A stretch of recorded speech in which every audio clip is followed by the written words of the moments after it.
employee na nagandahan siya doon sa kanyang employer, matatawag mo pa rin bang sexual harassment yun? Eh, wala naman siyang power over doon sa kanyang employer. Kasi employer na nagpapaharas sa employee, ang tawag ko doon ay tanga.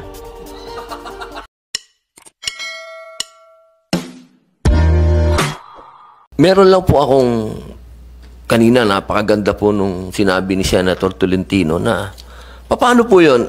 Diyan sa batas sinasabi, dadaan ka pa sa CODI ba? Ganon? Eh, paano po kung yung biktima gustong dumiretso na? Halimbawa, yung CODI, nakita niya doon, yung isa nandun, yun yung complaint. yun yung problema. O barkada nung nandun sa CODI, yung boss, yung gano'n. Paano po yun? Paano po yun, Attorney Lorna? Nakalagay po dapat linawin po natin yung existing law, no? Although, sinasabi dyan sa sexual harassment law, tsaka sa bawal bastos law, na ang victim, pwedeng mag-file ng separate independent action for damages, no? So, dapat linawin natin na hindi dapat without waiting for the results of CODI. Pwedeng sabay-sabay yan. No? So, ngayon, sa panukala ni Senator Tolentino, 3 na. May CODI, may civil case, tsaka yung sinasabi na tort, yung mabilisang quasi-delict. Papakita na hindi negligent. So, dapat malinaw yan sa batas na isang CODI investigation will not exclude yung pag-file ng kaso ng damages. Kasi kung minsan, maghihintay ka, sasabihin nila kasi parang yung general principle of law, sasabihin ng mga korte, ba't ka dumiretso sa amin? Wala bang grievance machinery dyan? Wala bang CODI dyan? So i-dismiss ng court, no? Kasi ang tawag dyan exhaustion of administrative remedies. Dapat yung mga sexual harassment cases maging exception. Kasi paano, although confirmed to ni USEC, meron silang oversight function. Tinitingnan nila kung nag-create ng CODI o kung may policy on zero tolerance. But hindi nga na mamomonitor kung talagang nagmi-meet ang CODI na yan. Paano po kung meron sa papel na CODI, pero hindi naman kasi magbabarkada silang lahat. Hindi nila tatawagin yung meeting ng CODI na yan. Di biktima ka, hintay ka ng hintay na tawagin ka para mag-testify o mag-formally submit ng evidence sa complaint mo. Pag hindi nag-meeting ang CODI, wala ka na. So, legitimate po yung concern ng ating chairman, kayo po, na sana yung hindi pagmi-meeting ng isang CODI o yung delay ng CODI o yung partiality, no, magbabarkadas, hindi dapat makaapekto sa karapatan ng isang biktima na pwede nang dumiretso sa korte na mag-file ng action for damages or mag-file for negligence against the employer. Isasubmit po namin, i-include po namin yung comment ng chair. Maraming salamat po. Yes, Mr. Chair.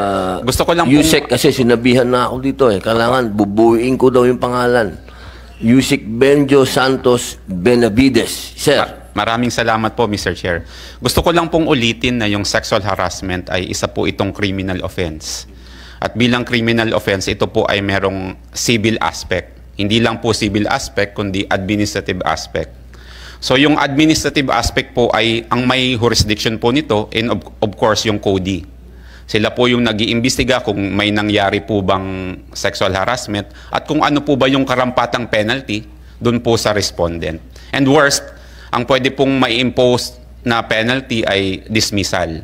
Pero hindi po nangangahulugan na dapat mag-antay pa o maging precondition yung proseso po ng CODI kung magsasampa man ng civil action or criminal action dahil po dun sa one and the same overt act of sexual harassment. Yun lamang po. Pero Mr. Chair, I defer to, of course, the OJ and the practicing lawyer with respect to criminal cases. Kami po, ang pananaw po ng Department of Labor and Employment, doon po sa extent ng role o ng power ng CODI is only with respect to the administrative case. Maraming salamat po.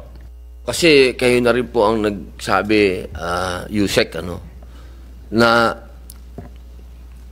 yung sexual harassment kasi, para po sa akin, hindi ko siya maikukumpara doon sa employee na biniktima yung kanyang employer. Kasi para sa akin, iba yon. Para sa akin, iba kasi yung employer ang bumiktima doon sa employee. Kasi merong may power play na hindi mo maintindihan, na pagka-predator, yung iba yun Iba yung, para sa akin, nanggigigil ako dun. Parang, maraming ako nakakausap na sinasabi sa akin, kasi alam nila, hinihir ko to, sinasabi sa akin, pare, paano ngayon yan? Bawal na ngayon ng muy simpatiko. Sabihin, yung panahon, kasi generation yan Tandaan natin, sa generation namin, dati, okay lang yan. Siguro namulat kami dyan sa may sumisipol-sipol, yung mga ganyan, Okay. Pero sa panahon ngayon, hindi na pwede yan. Diba? Bawal na yan. Hindi mo na pwede gawin yan. Paano ngayon yan kung sasabihin mo, yung bang employee na nagandahan siya dun sa kanyang employer, matatawag mo pa rin bang sexual harassment yun? Wala naman siyang power over dun sa kanyang employer na hindi niya sinasadya, sa sobrang ganda, nasipulan niya. Anong matatawag mo dun? Mr. Chair, Opo. yun po yung tinatawag na po natin ngayong violation po ngayon ng Bawal Bastos Act. Kasi nakalagay din po dyan sa... Ibig sabihin, parehas ba yun? Kasi di ba, sexual harassment na rin po yun. Sexual harassment, so, pero yung intensity niya ba? Kasi iba yung may power ka Opo. Iba yun, tol, na yung karapatan ng isang tao, sinasaklawan mo dahil may kapangyarihan ka sa kanya, aalisin kita sa trabaho bukas. May ganun Opo. Hindi mo pwede sabihin ng employee yun doon sa boss niya. Ganun, boss. Ano lang ba? Ang pinag-uusapan natin yung bigat, Yung bigat. Opo. But regardless, Mr. Chair, nung bigat, yun po ay maituturing pa rin sexual harassment. Yun po yung binago na pong konsepto under Republic Act 1131. Nagkakatalo yun sa penalty? Opo, Mr. Chair. Sa penalty nagkakatalo. Kumbaga, sa penalty at kung saan po ginawa yung overt act ng sexual harassment. Kasi iba-iba po kung siya po ay ginawa sa public place, siya po ba ay ginawa sa pamamagitan po online o nasa lugar ng trabaho o sa lugar ng training. Yun po yung bagong pagkonsepto na po ngayon ng sexual harassment with the passage of... Okay, babalikan kita, Yusek. Tatanungin natin sa mga abogado paano ang file nun. Ma'am Attorney Lorna Kapunan, paano po ba yun? Paano po ang filing nun? Halimbawa, magkaiba po ba yun? Yung employer na nakapag-sexual harass ng kanyang employee, doon naman sa employee na sinexual harass niya yung kanyang employer. Magkaiba po ba ang filing nun? Kasi sinasabi ni Yusek, parehas lang na sexual harassment yun. Pero ako, pagkakaintindi ko doon, sorry pero parang magkaiba yun. Parang mas matindi yung boss na hinaras niya yung yung kanyang tao Yung gano'n po ba? In terms of procedure, pareho rin po. Hindi po nagkakaiba yung employer na nagharas sa employee at saka yung employee na nagharas sa employer. Pareho po yun. Sa procedure. Pero sa reality, wala pong nagpa-file na employer against an employee. Lalo na pag sexual harassment ang pinag-uusapan, kasi yung employer na nagpapaharas sa employee, ang tawag po doon ay tanga.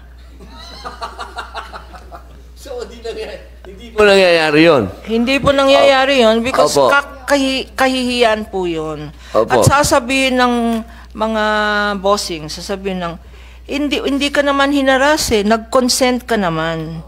So, normally in a situation like that, where the employee has sexual relations with the employer, more often than not, no? At hindi ko sinasabing lahat, more often than not, consensual yan. At yun ang defense, magiging defense ng employee. Hindi naman ako nag-harass eh. Wala pong ganun na i-file, na ireklamo. Never. Wala pong ganyan. Sa data po namin, wala pa po. Anyway, relatively new pa lang po yung Republic Act 11. So para saan yung batas na yon? Para yung nagawa na yon? Well, ano yung ang tawag dito? Bastos? Bawal bastos law. So wala pang nababastos. Well, based po sa record namin, wala. We don't know kung meron na at hindi lang nag-report. Pero ito po kasing polisiyang ito ay parang pantay-pantay lang. Lahat pwedeng maging biktima ng sexual harassment. Pero wala pang na-record. Sa amin po, kasi yung employer daw parang ano naman eh. Ano po tawag niya doon? May consent. Sasabihin nila, hindi ka naman pinilit eh, nag-consent ka naman. Pero kanya kailangan ng gender sensitivity seminar, no? Kasi sa maganda ngayong batas, but sa reality, sa practicality, hindi po nangyayari yung mga situations na ganyan. So wala po talagang record dyan, attorney, na ganon. na nagreklamo yung employer, talagang wala po wala po kaming hinandle na case na ganyan. Kasi kapag meron po talagang nagreklamo ng ganon, hindi po makakapani-paniwala. Hindi po siya katawa-tawa o hindi lang siya magkaiba po yun, di ba? Katawa-tawa ba siya o hindi siya kapani-paniwala na ang employer irereklamo niya ng sexual harassment yung kanyang employee? Wala pong reported cases, no? But sometimes it happens. More often than not, it happens hindi sa industriya, no? Hindi sa entertainment industry, sa eskwelahan.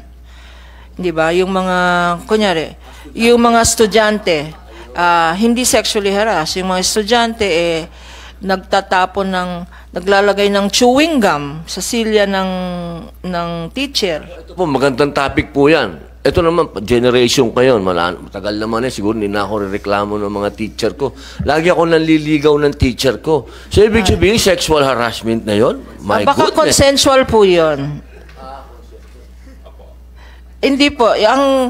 Kunyari ngayon, kasi ang sinasabi, ang nangyayari ngayon, sinasabi nila bullying sa mga eskwelahan, no? Harassment rin yun. It may not be sexual, but the case of bullying in schools, miski na sa mga exclusive boys or girls schools, napaka-rampant na ngayon. Pero titingnan natin na hindi naman the teacher bullying the students. Sometimes it is the students mismo, no, na nagbubully sa isa't isa. So, yun ang situation na nahaharas yung bata na yung classmate niya lagi siyang binubuli, ninanakaw yung pinapagawa ng homework. Siyang gumagawa ng homework o kininanakaw yung baon o sinisilipan sa banyo, ganyan. That is harassment. That is bullying between peers. Equal sila. Pero nangyayari yan na binubuli yung teacher. Sasabihin sa nanay, this teacher of mine, itong teacher na linagpak ako because for some reason, no. So nagsumbong yung bata sa mommy or sa daddy, nagreklamo yung mommy and daddy sa principal. Ano nangyari doon? Di harassment rin ng estudyante sa teacher. So maraming instances na ganyan. Ngayon ang pinag-uusapan natin, ang focus natin is sexual harassment. Pero napakarami po rin ng cases ngayon na non-sexual in nature. At napakabigat po nun kasi ang victim nun mostly mga minors. And because hindi nila sa trauma nila at hindi nila masabi, no, sa teacher o sa magulang, hindi sila nakaka-cope, nagli-lead yan sa suicide. So yun po ang dapat rin bigyan ng pansin ng ating batas tungkol sa harassment. Lagyan natin ng provisions, not only on sexual harassment, but harassment where especially where a minor is concerned in a school environment. Yun lang. Maraming salamat po, Attorney.